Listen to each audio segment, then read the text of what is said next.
Bonjour et bienvenue dans le podcast Les Affranchis, le podcast des audacieux qui osent bâtir leur propre modèle de réussite. Je suis Laetitia et je serai ton hôte. Entrepreneur, visionnaire ambitieuse et implacablement libre, je guide les bâtisseurs atypiques, les parents ambitieux et les esprits libres pour transformer leur vie en véritable œuvre d'art. Si tu veux bâtir une vie où beauté, simplicité et ambition se rencontrent pour laisser un héritage puissant pour toi, tes enfants et le collectif, alors tu es au bon endroit. Plonge dans cet épisode une dose d'inspiration, une claque d'audace et peut-être le déclic. Bonjour et bienvenue.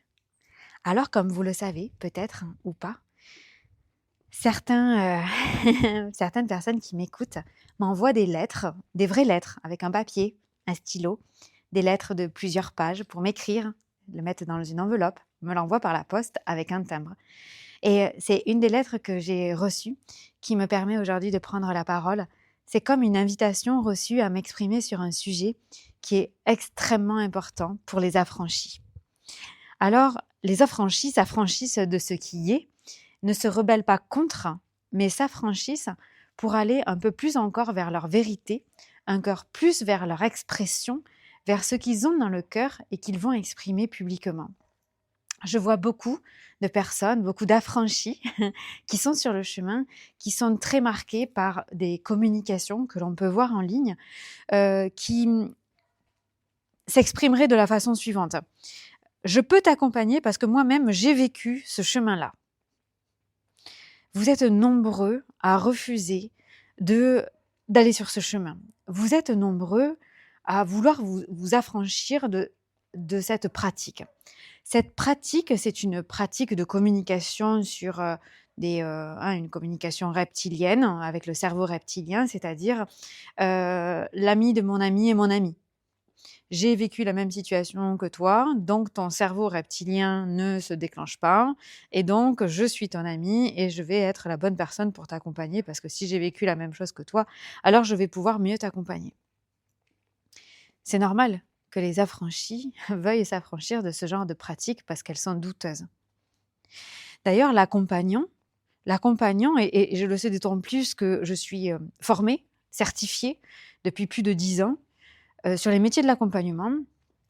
Et je me suis aussi certifiée en coaching, je me suis certifiée, donc ça c'était en 2016, en maître praticien en hypnose, maître praticien en PNL, je fais de la sophrologie, du Reiki. Dans toutes ces pratiques, il y a des codes déontologiques qui ont été nommés, et le plus difficile là-dedans, c'est d'éviter la projection qu'on va faire sur notre client. Évidemment, quand on dit à quelqu'un qu'on va l'accompagner sur un chemin souvent douloureux, et en plus que cette personne-là nous choisisse pour ça, ah bah ça va être compliqué de ne pas faire de projection, parce que la personne, elle nous choisit exactement pour ça. Elle nous choisit exactement parce qu'on a fait le même chemin.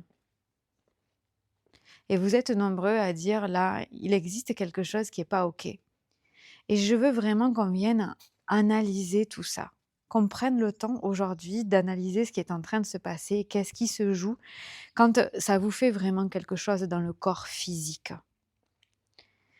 Quand vous voyez de telles publications et vous dites « mais c'est pas possible qu'on appuie encore sur le mal des gens ». C'est pas possible qu'on ait besoin d'expliquer aux gens qu'on a vécu tout ce genre de difficultés pour les convaincre de travailler avec nous. Et là, j'ai un premier exemple à te donner. Et en introduction, j'ai envie de te dire, écoute-toi. Et quand tu ressens à la lecture de ce genre de communication ce ressenti de dégoût, de vomi, de baisser les bras, de souffler, de se dire mais c'est pas possible qu'on en soit encore là en 2024, en 2025, en 2026. C'est pas possible, on n'a pas évolué, on en est encore là. Ben, j'ai envie de te proposer d'écouter vraiment ce qui se joue en toi. Parfois, en fait, ça nous dégoûte parce que, peut-être, parce qu'on a l'impression que le monde n'évolue pas, qu'il évolue pas dans le bon sens, que qu'on le voit à 10 mètres, que c'est une communication pour le cerveau reptilien et que c'est une communication qui est faite exprès pour que le système nerveux ne se mette pas en fonction, qu'il n'y ait pas d'alerte du système reptilien pour dire attention, là, il y a quelque chose qui n'est pas clair. Pourquoi? Parce que c'est basé toute cette communication sur l'ami de mon ami et mon ami. Donc si je te dis que j'ai passé le même chemin que toi, tu vas mieux me comprendre, alors que pas du tout, pas du tout. Voilà. C'est des stratégies, hein, des stratégies de communication. Si sur ce sujet tu veux te renseigner et les connaître, elles ont été listées depuis malheureusement très longtemps.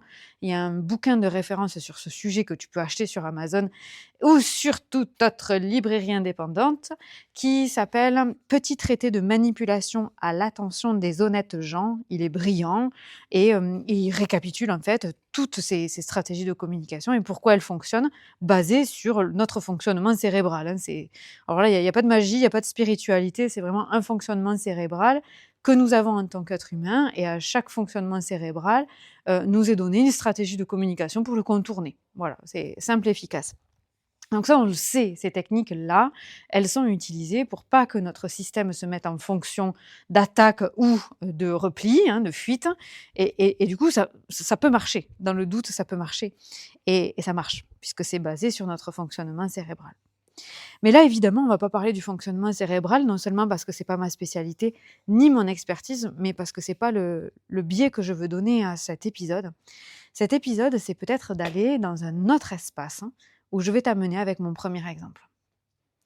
Moi, par exemple, je suis quelqu'un d'extrêmement créatif, très créatif.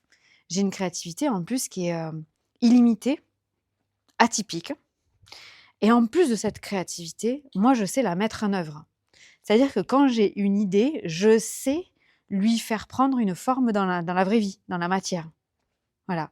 Quelle que soit son idée, même quand c'est sur des choses dont j'ai pas la compétence. Je sais très vite aller chercher la compétence de quelqu'un qui va faire que cette idée va voir le jour, vraiment dans la matière. Donc c'est très pratico-pratique. Donc il y a quelque chose qui peut être au niveau de la spiritualité, je reçois l'idée. Quelque chose qui peut être au niveau du mental, c'est-à-dire que je mets à profit cette idée pour lui donner une forme. Et en plus, il y a l'aspect pratico-pratique, c'est-à-dire que cette idée, en plus, elle voit le jour. Et en plus, j'ai une grande faculté à ce que tout ça aille très vite. Voilà. Ça, c'est moi. Alors toi, tu dois avoir tes propres trucs. Donc, je te donne mon exemple, comme ça, tu en feras après ton exemple à toi. Et donc, moi, j'ai énormément de gens qui viennent et qui m'ont embauché pour ça. Ils n'ont pas ça et ils viennent chercher tout ou partie de ce processus-là. Ça peut être générer des idées. Voilà, donc c'est une partie de mon processus, hein, la première. Ça peut être pour générer des idées et donner l'architecture, hein, de la matière, hein, comment ça pourrait se passer. Hein, on va développer un plan, voilà, comment ça va se passer. Ça peut être aussi le mettre dans la matière. Donc là, c'est le déploiement vraiment opérationnel. Voilà. Et ça peut être aussi la vitesse. Donc moi, j'ai eu des gens nombreux qui m'ont payé et qui me payent encore pour accéder à tout ou partie de ce processus. Voilà. Et moi, je n'ai pas besoin de communiquer sur le fait que j'ai un manque d'idées, que je connais ce problème, évidemment. Donc je viens résoudre un problème que mes clients ont et que je n'ai jamais rencontré. Donc, s'il y avait besoin d'un exemple, j'espère qu'il n'y en a pas besoin, mais voilà pourquoi c'est mon exemple numéro 1. Il n'y a pas besoin d'accompagner les gens dans un problème qu'on a nous-mêmes rencontré. Au contraire, on va pouvoir justement être embauché sur quelque chose qui, naturellement, est d'une simplicité enfantine pour nous. Et c'est là où on va faire une plus grande différence. Et la question que j'ai à te poser sur ce sujet, c'est de te demander, imagine, il y a une tâche là à la maison que tu n'aimes pas du tout faire. Le ménage, la poussière, le repassage, la rénovation, la peinture, je sais pas, les joints de placo, le placo, le jardinage, l'entretien de la piscine, l'entretien de la voiture, la mécanique. Il y a tellement d'idées, hein. Voilà. Donc tu prends un truc, mais vraiment c'est la corvée pour toi au possible. C'est vraiment une très grande corvée. Imagine, il y a quelqu'un qui arrive dans ta vie et qui adore faire ça. Et qui le fait, mais avec une joie, avec un plaisir. Et du coup, avec une rapidité, avec une aisance particulière. Imagine, tu te dis, non mais cette tâche, c'est fini, c'est trop une corvée. Donc, je vais demander de l'aide. Est-ce que tu préfères donner cette tâche à quelqu'un qui va arriver et qui va te dire, oh putain, eh ben oui, oui, je sais bien qu'il faut ramasser les feuilles chez vous. Je sais bien, c'est horrible. Ah, l'automne, c'est affreux. C'est affreux l'automne, il faut en ramasser tout le temps. Oui, ben je sais, oui, on y passe des heures. Et puis en plus vous le faites aujourd'hui, il faudra le refaire demain. Hein, donc c'est vraiment c'est un truc infini jusqu'à l'hiver, c'est l'horreur. Ou bien quelqu'un qui arriverait pour ramasser les mêmes feuilles au même moment et qui dirait oh, mais écoutez, je vous le fais, vous allez voir votre jardin. Et ça va être magnifique. Vous allez voir, plus aucune feuille. En plus, moi, je m'occupe de vous les enlever aussi du jardin. J'irai à la déchetterie, aux déchets verts. Vous verrez comme ce sera beau. Parce que ce week-end, ils annoncent une magnifique journée. Imaginez votre pelouse, il n'y aura plus aucune feuille. Oh, vous allez en profiter. Peut-être que vous allez vous faire un petit dernier apéritif dehors. Peut-être un dernier feu à l'extérieur avec votre brasero. Vous allez voir comme vous serez bien. Et évidemment, tu vas choisir la seconde personne. Parce qu'elle a plaisir, un plaisir immense et inouï à faire ce que toi, tu détestes. Mais par contre, toi, tu adores le résultat. Mais tu détestes le processus. Ok ? Donc, toi, la première question que j'ai à te poser ici, dans ce partage, c'est vraiment de t'interroger, de prendre le temps sur qu'est-ce que tu fais facilement, de manière naturelle, avec grande joie, et souvent donc avec rapidité. Quand je te dis rapidité, ça peut être parce que tu le fais plus vite que les autres, ou parce que quand tu fais ça, ben, pour toi, le temps ne compte plus. Hein, c'est pas, c'est pas forcément, les gens mettent 4 heures à faire ça, mais moi je le mets en 10 minutes. Ça peut être ça aussi, mais ça peut être quand je fais ça, le temps n'existe plus. Ce qui revient exactement au même. Tu as l'impression que c'est rapide. Ok ? Voilà. Donc, ça, c'est le premier exemple. Parce que les gens, ils viennent chercher chez nous de manière payante, gratuite, amicale, complémentaire. Il n'y a pas forcément besoin d'être entrepreneur pour ça. Ils viennent chercher chez nous ce que nous avons, de la facilité et de la joie à faire. Et alors, évidemment, si on prend ça, on le démultiplie au niveau planétaire, imagine si chacun venait au monde en faisant toute la journée uniquement ce qui est facile, naturel et joyeux pour lui ou pour elle. On vivrait dans un monde différent, certainement. Alors, si on veut vivre dans un monde différent, ça commence par faire nous-mêmes quelque chose de différent. Ça coule de source, ok ? Ça, c'est le premier exemple. Donc, on n'est pas du tout fabriqué pour autre chose que de vivre dans cet amour des choses que nous faisons ou que nous vivons tous les jours et que de la joie. C'est pour ça qu'on a été conçu, on le sait. Voilà. Le deuxième exemple que j'ai envie de donner, c'est plutôt une réflexion que je vais venir illustrer. Moi, j'ai passé du temps avec des gens qui, justement, vendaient ce genre de processus où ils allaient nous faciliter la tâche parce que, en suivant leurs services, leurs produits, leur accompagnement, on allait faire plus vite quelque chose. Voilà. Et donc, c'est l'exemple de mon introduction, hein, et qui, souvent, chez les affranchis, ça vous touche. Alors, il y en a qui disent « Ah là là, je déteste qu'on appuie sur les points sensibles. » En anglais, on dit « pain points ». Je déteste quand les gens, ils parlent de « Ah oui, ben, je sais que tu es dans le malheur et c'est bien parce que tu es dans le malheur que tu as besoin de moi. » Alors que dans le malheur, on a justement besoin de quelqu'un qui fasse autre chose que de nous enfoncer dans notre malheur ou dans notre vulnérabilité. Donc ça, on l'a déjà noté avec ces stratégies de communication pour biaiser notre mouvement cérébral. Maintenant, dans cette deuxième illustration, cette deuxième réflexion, je t'amène dans une autre catégorie. Moi, quand j'ai travaillé avec ces gens, je me suis aperçue qu'en fait, il n'y avait pas de raccourci. Le raccourci n'existe pas. Pourquoi ? Parce qu'en fait, quand on est prêt, Dieu, la vie, les guides, l'univers, tu donnes ton nom à tout ça, nous amène les expériences, les personnes, les situations, pour qu'on passe à la suite. Mais si on n'est pas prêt, on aura beau être accompagné avec quelqu'un qui a déjà fait le chemin on est quand même tout seul dessus, hein. Et il y a personne qui marche à notre place, en vrai. Alors du coup, pourquoi je dis le raccourci n'existe pas? Parce que la personne, elle va nous faire réaliser des choses en vitesse accélérée, puisqu'à ce moment-là, c'est pas un accompagnement à notre rythme, c'est un forçage de vitesse, c'est un forçage de rythme.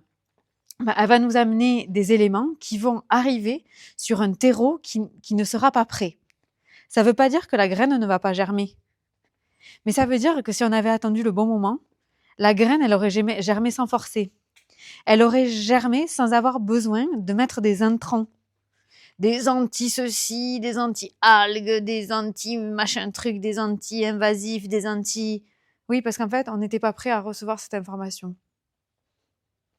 Et je pense, avec l'expérience que j'ai de ces 12 dernières années, que quand chez nous, cerveau délicieux et autres affranchis de la vie, ce qui nous touche particulièrement, c'est qu'on sait à l'intérieur de nous qu'il n'y a pas de raccourci. Et que les choses, elles se font toujours quand elles doivent se faire au bon moment. Et que vouloir forcer le chemin qu'on fait, vouloir passer plus vite sur nos moments de tristesse, passer plus vite sur nos moments de deuil, passer plus vite sur nos moments de vulnérabilité, de doute, d'interrogation, c'est aussi forcer un processus. Alors je dis pas que c'est pas bon d'avoir des gens sur notre chemin à ce moment-là qui vont adoucir notre peine, qui vont adoucir notre vulnérabilité, qui vont venir en soutien quand nos jambes ne soutiennent plus. Je dis pas ça. Mais l'intention n'est pas du tout la même. L'intention n'est pas de venir raccourcir quelque chose, de vouloir accélérer, de vouloir faire à un autre rythme, de vouloir mettre coûte que coûte une graine sur ce terreau qui n'est pas prêt. Et c'est ça qui se joue. C'est ça qui se joue quand on dit, on lit « Je suis passé par ce que tu passes, j'ai vécu moi-même des traumatismes, je suis capable de te comprendre ». Mais en fait, je peux comprendre quelqu'un même si j'ai pas vécu la même chose. Ça, c'était mon exemple numéro 1. Je suis capable de comprendre, moi, Laetitia, que ça fait 12 ans que je fais mon métier. Je suis capable de comprendre quand il y a un entrepreneur qui arrive et qui me dit « Laetitia, ça fait 12 ans que je rêve de faire ça, mais comme techniquement, je suis une grosse quiche, je suis une putain de bille, j'y arrive pas à le faire. » Mais je le comprends parce que ça fait 12 ans que je fais ça. Et tu sais quoi, je le comprenais avant parce qu'avant de faire ça à mon compte, je le faisais au nom d'autres entreprises. Mais je le sais. Mais pourtant, je l'ai jamais vécu dans ma vie parce que moi, j'ai jamais de problème technique. Et quand j'ai un problème technique, j'adore le résoudre. Il n'y a pas besoin d'avoir eu des enfants pour être une sage-femme compétente. Il n'y a pas besoin d'avoir été malade pour être une bonne infirmière. Il n'y a pas besoin d'avoir eu des enfants pour être un bon instituteur. Il n'y a pas eu besoin d'avoir un cancer pour être un bon cancérologue. C'est pas vrai tout ça. Alors peut-être que on va avoir envie à un moment donné, quand on traverse quelque chose, de se rassembler autour de gens qui ont la même chose pour se dire « je suis normale ». Ah mais c'est normal, je me rassure. En fait, j'ai besoin juste d'être rassurée. Mais en fait, on peut être rassuré par quelqu'un qui n'a pas vécu la même chose. Pourquoi c'est difficile aujourd'hui? Parce qu'il y a très peu de gens qui écoutent vraiment, qui écoutent sans projeter. Et en fait, c'est ça qui est important à comprendre, c'est que rien qu'avec notre écoute, on peut faire toute la différence. Et cette même histoire qui se base sur les réseaux sociaux, elle est utilisée pour contourner un biais cognitif que nous avons. C'est-à-dire que notre cerveau, il va se mettre en fonction de combattre ou de fuir si l'autre, on ne sent pas que c'est un ami. Alors pour sentir qu'on est amis, on dit ces phrases-là, je suis capable de te comprendre.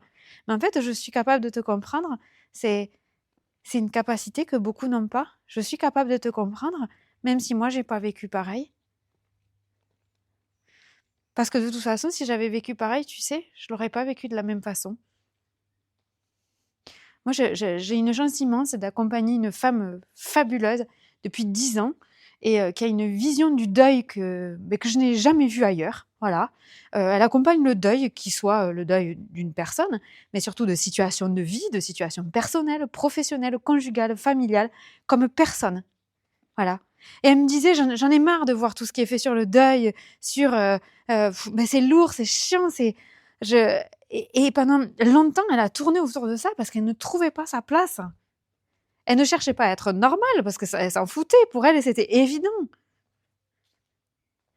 Et c'est tout ce moment où de toute façon il n'y a pas de raccourci avant qu'elle se sente prête, elle, à se dire ok, je suis prête. Je suis prête maintenant à exprimer vraiment ma pensée, à exprimer comment moi je vois le deuil. Et elle peut très bien accompagner un couple dans un deuil de relation ou dans un deuil d'événements marquants dans une relation conjugale sans pour autant l'avoir vécu elle-même. Pourquoi ? Parce qu'en fait, on va venir à son contact pour trouver une vision du deuil différente. Et ça, c'est capital. Et je sais que vous ne voulez pas, vous les affranchis, qu'on vienne à vous parce que vous auriez potentiellement vécu les mêmes choses. Parce que ça, en fait, vous savez, vous, que là n'est pas la clé. Pourquoi ? Parce qu'en fait, il n'y a pas de raccourci. Le raccourci n'existe pas. Le raccourci, c'est un leurre. C'est un leurre parce que la personne, elle va de toute façon passer par ces phases-là. Et chacun, vous avez bien plus de talent que de proposer aux gens de faire le même chemin qu'eux. Parce que souvent, vous aidez des gens qui justement n'ont pas fait votre chemin. Et c'est pour ça qu'ils vous choisissent, d'ailleurs. Et donc, quelles sont ces capacités ? Alors, pour toi, c'est faire des liens, rester loin justement des projections personnelles. C'est avoir une façon de faire, avoir une façon d'être. Moi, par exemple, quand mes clients ils voient mon agenda où il n'y a aucun rendez-vous, j'ai aucun rendez-vous, jamais. Mais pour rien, même dans ma vie personnelle. J'ai une cliente qui vient pas très loin de chez moi et qui m'a dit « Je sais que tu pars en Inde, mais je passe pas loin de chez toi, ça me ferait plaisir de te voir. » Et elle me dit « Quand est-ce que tu pars ?» Je sais pas, mais elle m'a dit « Tu prends l'avion quand même ?» Je dis « Oui, mais je sais plus. » Voilà. Et en fait, j'ai un rendez-vous en 4 mois, c'est avec l'avion. Je savais même plus quand est-ce qu'il y était. Je lui ai dit « Attends, il faut que je regarde. » J'ai regardé, mais je n'avais rien prévu. Je n'ai pas de prévision de rien. Alors évidemment, moi, mes clients, c'est des gens normaux. Ils ont un agenda, ils ont des obligations, ils ont des rendez-vous, ils font du sport, ils font du chant, ils ont des enfants, oui, eux, ils ont un agenda bien rempli. Et donc, ils viennent pas pour mon rendez-vous, mes rendez-vous vides là, pour mon agenda vide. Ils viennent pour une autre façon de se dire waouh. Alors ça m'inspire. Je vois pas comment je pourrais faire ça dans ma vie, mais aller dans cette direction, ça c'est intéressant. Donc moi, je ne fabrique pas des petits, je ne fais pas des petits. Et récemment, je discutais avec une amie et elle a fait tout un parcours de formation et où la formatrice, elle-même formée par un grand ponte de la PNL, ce ponte lui avait dit ben, tu es excellente, hein, maintenant à toi de faire des petits. Et donc, elle a fait des petits comme elle. Et elle a enseigné et elle a valorisé les gens qui faisaient comme elle. Oui, mais les affranchis, ils sont pas fabriqués comme ça. Et donc, ta façon de toi, naturelle, tes talents naturels, et c'est là où c'est difficile de les voir parce que c'est naturel, c'est ça que les gens vont venir chercher chez toi. Waouh, pour elle, c'est facile de faire ça. C'est pas que je veux maintenant, moi, arriver à ce que ce soit aussi facile qu'elle ou que lui dans ma vie. C'est je veux un peu plus de ça dans ma vie. C'est pas parce que toi, t'ajoutes du sel au plat que moi, je veux devenir le sel. Je te veux dans ma vie. C'est toi que je veux dans ma vie. Et ta présence dans ma vie va me permettre ça. Par exemple, moi, on me dit toujours, mais Laetitia, tu mets toujours les pieds dans le plat.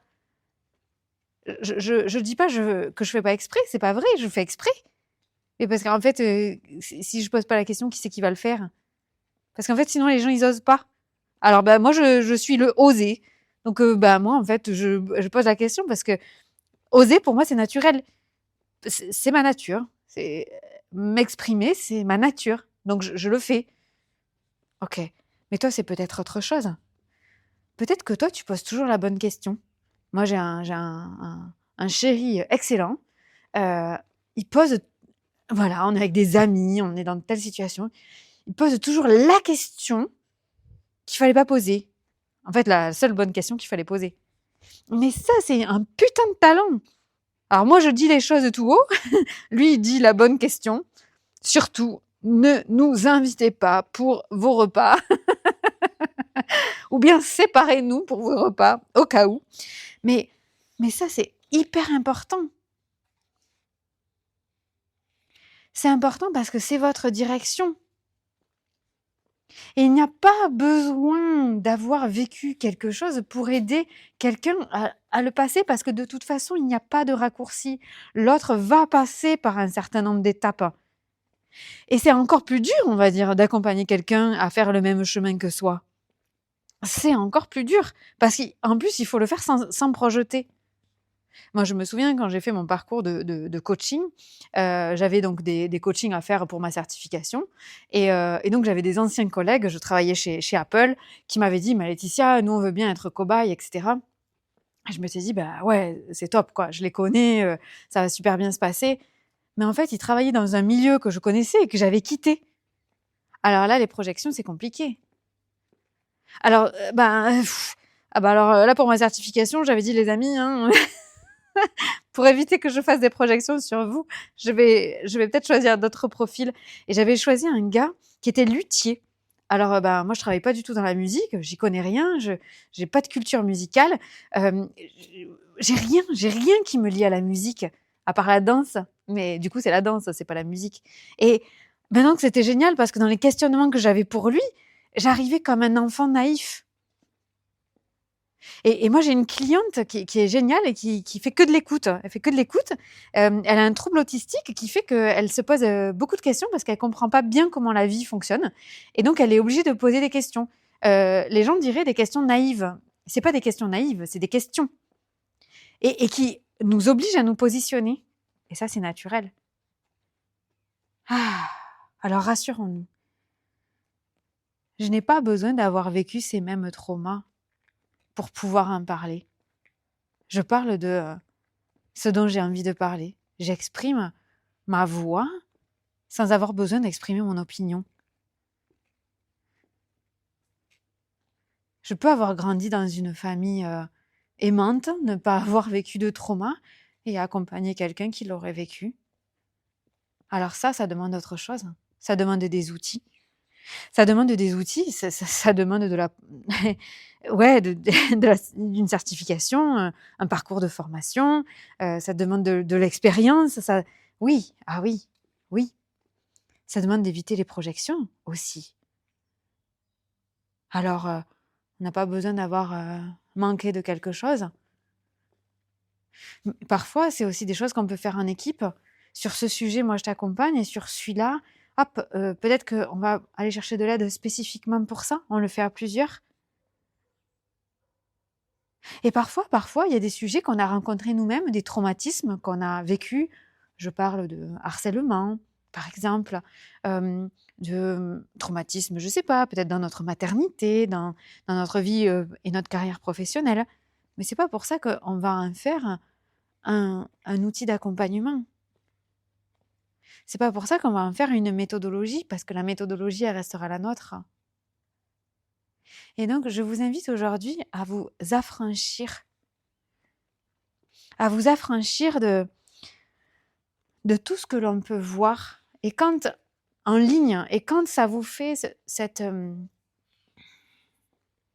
marqueur, ouais, c'est ça que j'ai envie de dire, ce marqueur émotionnel, ce marqueur dans le corps, Posez-vous, arrêtez-vous. Pour moi, ça peut être 2 choses. Ça peut être une façon de vous dire: «Ah oui, ben ça confirme bien que moi je veux pas prendre ce chemin». C'est ce qu'on appelle se positionner. Alors je sais que pour beaucoup, vous m'écoutez parce que j'ai une longue expérience en marketing et qu'en marketing, on parle du positionnement, mais en fait, le positionnement, c'est un positionnement de vie. C'est, pourquoi je vote, quoi. Il y a des gens qui disent, quelles sont les batailles que je choisis de mener. C'est voilà, je me positionne par rapport à ça. Voilà. Ça veut pas dire: «J'ai raison, ils ont tort». Ça veut dire: «Voici mon évidence. Voici ma vérité». Ma vérité peut être que, j'ai pas d'opinion là-dessus. Ça peut être sinon, si c'est pas un marqueur qui nous permet de nous positionner, ça peut être aussi un marqueur de, «Mmh, ah ben je vois que je suis pas d'accord. Pourtant lui, elle, il ose se positionner sur ce sujet, alors que moi je ne me positionne pas clairement».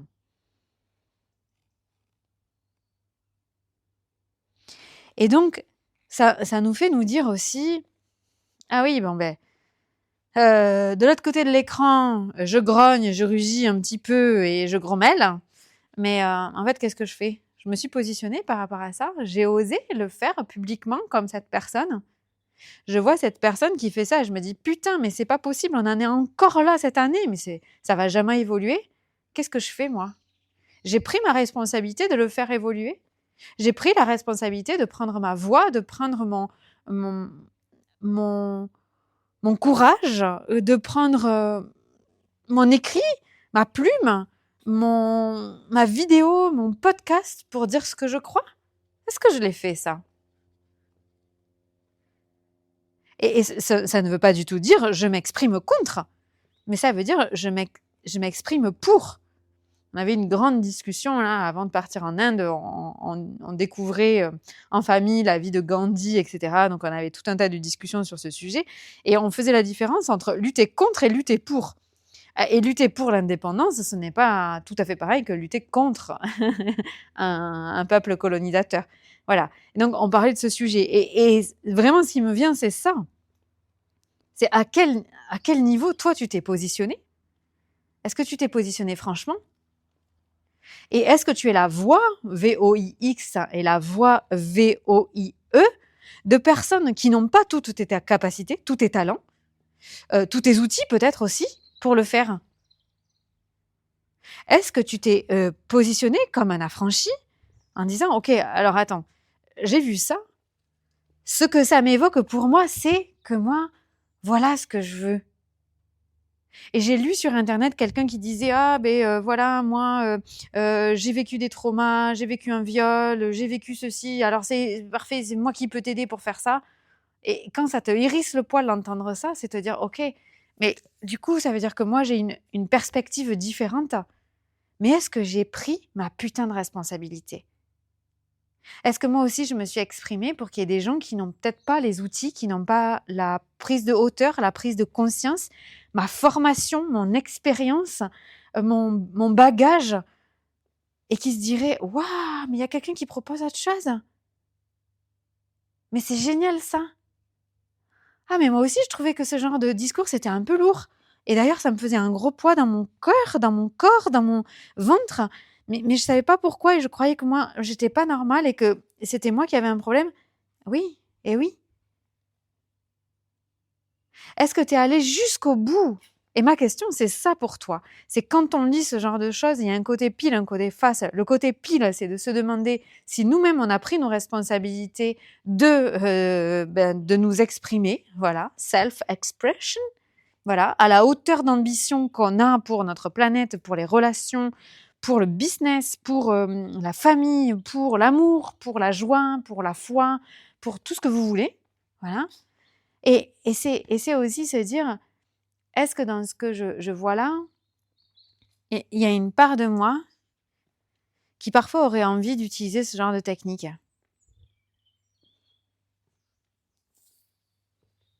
Voilà, c'est une question avant qu'on enregistre le prochain podcast.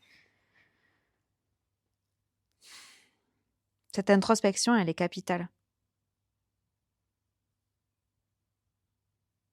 Elle est capitale. J'aimerais que tu prennes le temps de te poser ces questions et de peut-être revenir écouter tout ou partie de ce podcast la prochaine fois ou quand tu vas aller en ligne ou quand tu vas aller à une réunion, quand tu vas rencontrer ou écouter des conversations, te poser cette question. Ça me choque, mais est-ce que moi j'ai pris ma responsabilité de dire haut et fort, d'exprimer avec leadership, avec ambition, pour rassembler d'autres affranchis qui doivent penser pareil, mais qui n'ont peut-être pas les mêmes outils, qui n'ont peut-être pas le même bagage pour le faire aujourd'hui? Et cette nouvelle voie des affranchis, c'est ça. C'est cette capacité qu'on a à aller dans notre introspection pour aller chercher, trouver des concepts sensibles et pour les donner publiquement. Parce que les affranchis, c'est un mouvement. On est la voix, avec un X et avec un E. Donc tu es la voix avec un X et avec un E. Ma question, c'est est-ce que tu l'as prise, cette voix, avec responsabilité, avec courage, avec audace, avec ambition, en disant tout ce qu'il y a autour, en prenant le temps d'expliquer tout ce qu'il y a autour et en quoi c'est important pour toi. Parce que c'est comme ça qu'on fait une différence. Différence pour soi, différence pour les autres. Je te souhaite une bonne introspection à ce sujet.